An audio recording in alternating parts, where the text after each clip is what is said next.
एक राम अवधेश कुमारा, तिनकर चरित विदित संसारा। नारी बिरह दुखु लहउ अपारा, भयउ रोसिरन रावण मारा। एक राम तो अवधेश नरेश राजा दशरथ जी के कुमार हैं। उनका चरित्र सारा संसार जानता है। उन्होंने स्त्री के विरह में अपार दुख उठाया है। क्रोध आने पर युद्ध में रावण को भी मार डाला। प्रभु सोई राम की अपर को, जाहि जपत त्रिपुरारी। सत्य धाम सर्वज्ञ तुम कहूँ, विवेक विचारी। सियावर रामचंद्र की जय। हे प्रभु, वही राम है या कोई दूसरे जिनको शिव जी जपते हैं? आप सत्य के धाम हैं, आप सब कुछ जानते हैं, ज्ञान विचार कर कहिए। भारद्वाज जी जो अपना ज्ञान है, जो अपना संशय है, उसको दूर करना चाहते हैं और मुनि याज्ञवल्क्य के सामने कहते हैं कि क्या वही राम है जिन्होंने अपने नारी के लिए, अपनी पत्नी धर्मपत्नी के लिए काफी विरह को सहा, जिसको रावण उठा करके ले गया था? क्या वह वही राम है जिन्होंने जो है क्रोध बस में आकर के रावण का नाश किया था? तो आप मुझे बताइए, एक राम जिनका जस जो है भगवान शंकर जपते हैं और अयोध्यापुरी में जिनका जन्म हुआ है और राजा दशरथ के राजकुमार हैं, क्या वही राम है? जैसे जैसे मिटे मोर भ्रम भारी, कहूं सो कथा नाथ विस्तारी। जाग बलिक बोले मुसुकाई, तुम ही विदित रघुपति प्रभुताई। हे नाथ, जिस प्रकार मेरा यह भारी भ्रम मिट जाए, आप वही कथा विस्तार पूर्वक कहिए। इस पर याज्ञवल्क्य जी मुस्कुराकर बोले, श्री रघुनाथ जी की प्रभुता को तुम जानते हो। राम भगत तुम मन क्रम बानी, चतुराई तुम्हारी मैं जानी। चाहूं सुने राम गुण बूढ़ा, किन्मुनि प्रसन्न मन हूं अति मूढ़ा। तुम मन क्रम और कर्म से श्री राम जी के भक्त हो, तुम्हारी चतुराई मैं जान गया। तुम श्री राम जी के रहस्यमय गुणों को सुनना चाहते हो, इसी से तुमने ऐसा प्रश्न किया हो, मानो बड़े ही मूढ़ हो। देखिए, श्री राम जी के जो चरित्र हैं, जो आदर्श हैं, जो गुण हैं, जब आप किसी के बखान, किसी के द्वारा जब उस कथा को सुनेंगे तो उसका पुण्य का प्रभाव बहुत होता है। और इसी को संशयवश या जानने की इच्छा से या सुनने की इच्छा से, श्री राम के गुणों को मुनि याज्ञवल्क्य से सुनने की इच्छा से मुनि भारद्वाज ने जो है उन्हें कहा कि मैं नहीं जानता हूं, आप बताइए। मुनि याज्ञवल्क्य तत्व के ज्ञानी है, परम ज्ञानी है। उन्होंने कहा कि मैं जानता हूं कि मुनि भारद्वाज, मैं जानता हूं कि आप जो है श्री राम के अनन्य भक्त हैं, लेकिन आप जो है श्री राम की कथा जो है मुझसे सुनना चाहते हैं। मुझे समझ में बात आ गई। तात सुनहूं सादर मनुलाई, कहूं राम कै कथा सुहाई। महामोह महे सुविशाला, राम कथा कालिका कराला। हे तात, तुम आदर पूर्वक मन लगाकर सुनो। मैं श्री राम जी की सुंदर कथा कहता हूँ। बड़ा भारी अज्ञान विशाल महिषासुर है और श्री राम जी की कथा उसे नष्ट कर देने वाली भयंकर काली जी है। राम कथा शशि किरण समाना, संत चकोर करही जेहि पाना। ऐसे ही संशय किन्न भवानी, महादेव तब कहा बखानी। अर्थात श्री राम जी की कथा चंद्रमा की किरणों के समान है, जिसे संत रूपी चकोर सदा पान करते हैं। ऐसा ही संदेह पार्वती जी ने किया था। तब महादेव जी ने विस्तार से उसका उत्तर दिया था।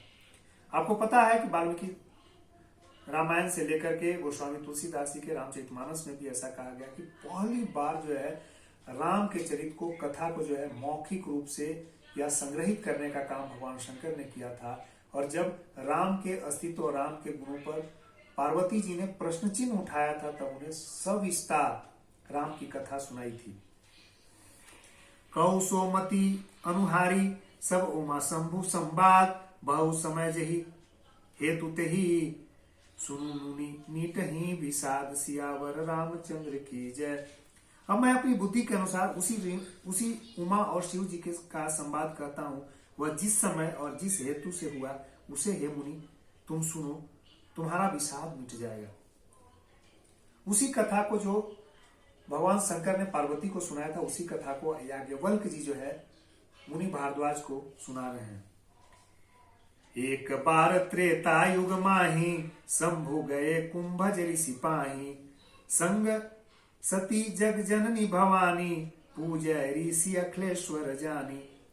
अर्थात एक बार त्रेता युग में शिव जी अगस्त ऋषि के पास गए। उनके साथ जगत जननी भवानी सती जी भी थी। ऋषि ने संपूर्ण जगत के ईश्वर जानकर उनका पूजन किया। त्रेता युग की बात है, शिव जी जो है अगस्त ऋषि के पास गए थे और उनके साथ जगत जननी भवानी भी थी, यानी पार्वती जी थी।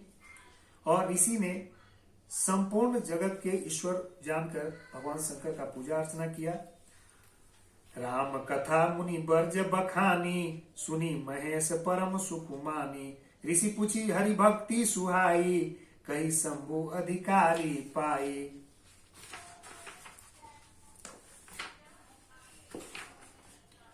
मुनीश्वर अगस्त जी ने राम कथा विस्तार से कही, जिसको महेश्वर ने परम सुख मानकर सुना।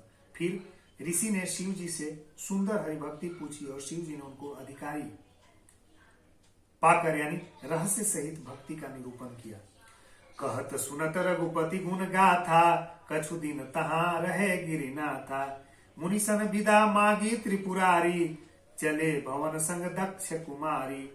अर्थात श्री रघुनाथ जी के गुणों की कथाएं कहते कहते कुछ दिन लोग शिव जी वहां रहे।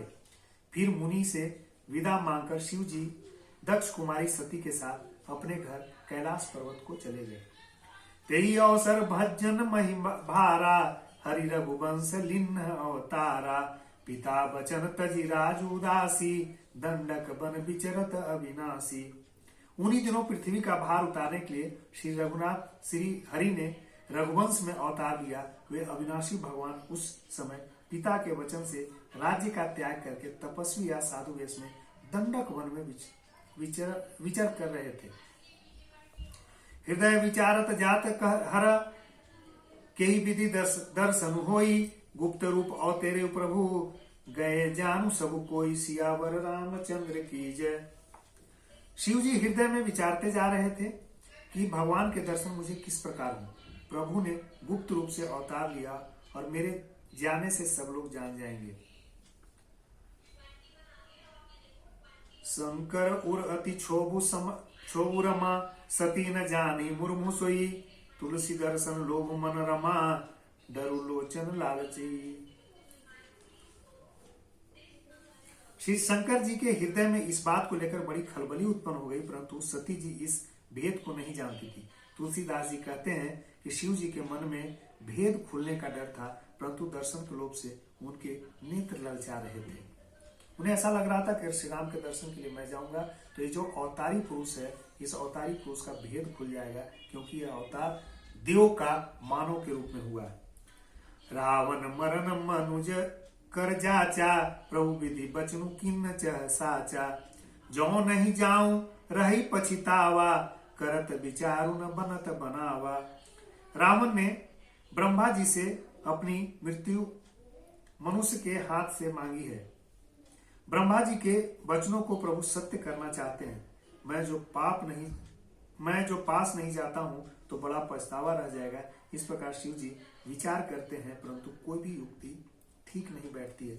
यह जो ब्रह्म सत्य है, जिसको ब्रह्म सत्य की बात करते हैं, उसको टाला नहीं जा सकता है। और ब्रह्मा जी ने एक बार प्रसन्न होकर के ब्रह्मा जी ने जो विधान रखा रावण के लिए, अब इसमें प्रसन्नता की बात नहीं, सबके लिए ब्रह्मा जी विधान लिखते हैं, सबका विधान लिखते हैं। उसमें रावण के लिए लिखा कि इस रावण का नाश संहार एक मनुष्य रूप में होना है, और इसी रावण के नाश के लिए उसको मृत्यु प्रदान करने के लिए भगवान को, ब्रह्मा जी के लिखे हुए विधान टल न सके, इसीलिए भगवान को मनुष्य रूप में, राम के रूप में अवतार लेना पड़ा। ऐसा शिव जी कहते हैं।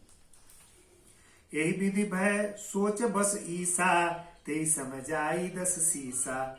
लिन्ह नीच मारी चिहि संगा, भय तुरंत सोई कपट कुरंगा।